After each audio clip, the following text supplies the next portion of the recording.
Yeah, so we've really hit some of the most common causes of corruption already.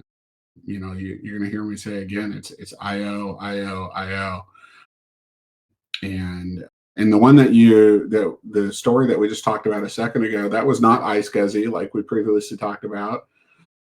That was actually due to antivirus software that didn't have the proper configuration in it, and there is a Microsoft has very specific recommendations for antivirus that almost nobody follows.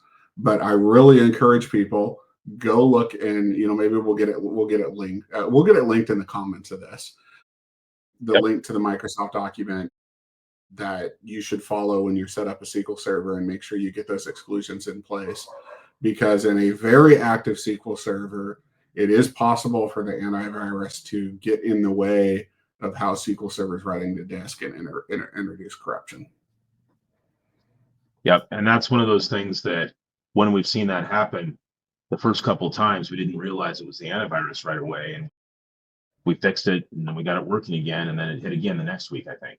And we had to go and we Yes, only realized yeah, it was until the we knew it was the antivirus. antivirus, and then we were able to fix it and not have a problem after that. And I Yep. really see that. I mean, Steve, what is the percentage of people you see that actually add those antivirus exclusion rules?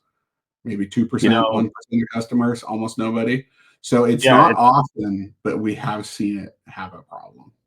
absolutely. Another cause has been power fluctuation that has impacted the IO in some way. Either a server gets unplugged, or we had one of my very first corruption repairs we ever did. I think it might have been before you got involved, Eric, but the very first one was a lightning storm. Their SQL server was running on not even on a UPS of any kind, it was just running on a power strip underneath the desk.